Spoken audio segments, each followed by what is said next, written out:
सबसे पहले तो जो 10वीं और 12वीं क्लास की बोर्ड के एग्जाम शुरू हो रहे हैं, उन्हें बहुत बहुत शुभकामनाएं।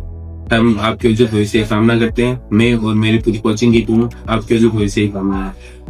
अब देखो, आपको एग्जाम में कौन कौन सी गलतियां होती है। आप फर्स्ट टाइम बोर्ड एग्जाम दे रहे हो, 8th का दिया था, लेकिन जो 10th का मेन एग्जाम है वो आप पहली बार दे रहे हो, तो आपको कौन कौन सी गलतियां नहीं करनी है। आपको सबसे पहले तो आधे घंटे पहले एग्जाम सेंटर पर पहुंचना है और अपनी सीट है वो सुनिश्चित करनी है। पहले रोल नंबर ढूंढकर अपना रूम नंबर चेक करें, आराम से जाकर बैठें।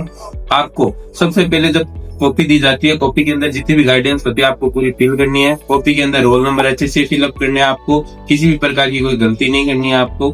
दूसरा, आपको जब पेपर दिया जाता है तो पेपर के ऊपर कुछ निर्देशांक दिए जाते हैं, उन निर्देशांकों को अच्छे से पढ़ना है। और आपके जो कॉपी है उस कॉपी पर भी कुछ निर्देशांक दिए होते हैं, उन्हें भी एकदम अच्छे से पढ़ना है। अब आपका जो पेपर होगा उसमें 4 सेक्शन होंगे, ABCD। आपको एक ए सेक्शन का जितने भी क्वेश्चन है आपको उसी सेक्शन में कंप्लीट करना है। फिर जैसे ही आपका सेक्शन कंप्लीट होता है, थोड़ी जगह छोड़ता है, फिर आपको दूसरा सेक्शन शुरू करना है। अब दूसरे सेक्शन के अंदर आपको जो क्वेश्चन है वो उसमें करने, तीसरे के तीसरे में करने और चौथे सेक्शन के चौथे सेक्शन में करने।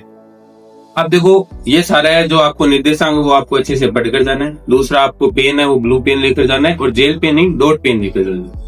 दूसरा, आपको एक जैसे पाउच आता है, ट्रांसपेरेंट पाउच आता है, आप उसका उपयोग कर सकते हैं, वो साथ में लेकर जा सकते हैं, किसी भी प्रकार की कोई प्रॉब्लम नहीं होगी। पेंसिल आराम से लेकर जाना है आपको, 2 पेन लेकर जाने हैं और पेन ऐसे लेकर जाने हैं जो मतलब यूज किए हुए। नए पेन, बिल्कुल नए पेन आपको बिल्कुल भी नहीं लेकर जाना। और आपको किसी भी प्रकार से घबराने की जरूरत नहीं है, आप आराम से सेंटर पर जाएं, हो सके जल्दी उठे और रात को अच्छे से पूरी नींद लें और आराम से पेपर सेंटर पर पहुंचकर आराम से पेपर को सोल्व करें। अगर आपने पूरे साल अच्छे से कड़ी मेहनत की है तो आपको फल जरूर मिलेगा। आपको अपना सर्वश्रेष्ठ देना, एग्जाम में जैसा भी हो आपको पूरा करना है। और जो एमसीक्यू क्वेश्चन है उनको एकदम अच्छे से फिलअप करना है। आपको एमसीक्यू क्वेश्चन में ABC जो भी ऑप्शन है वो साथ में लिखना है और उसके साथ जो ऑप्शन है वो भी आपको साथ में लिखना है। और आपके इस बार थोड़ा सा बदलाव हुआ है कि जो बोर्ड की जो कॉपियां आती है वो पहले जैसे 27 या 28 पेज की आती थी, आजकल वो 20 पेज की आ रही है। अगर आपको सप्लीमेंट्री की आवश्यकता है तो आप 5 से 10 मिनट पहले वहां पर जो एग्जामिनर हो उसे बोल दें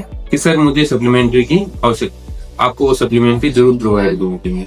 आपको बहुत बहुत शुभकामनाएं। हम आपकी जरूर से कामना करते हैं। जैसे मैथ और साइंस के जैसे पेपर आएंगे आपको अच्छे से गाइडेंस मिलेगी, अच्छे से पेपर वर्क मिलेगा। आप हमसे जुड़े रहें।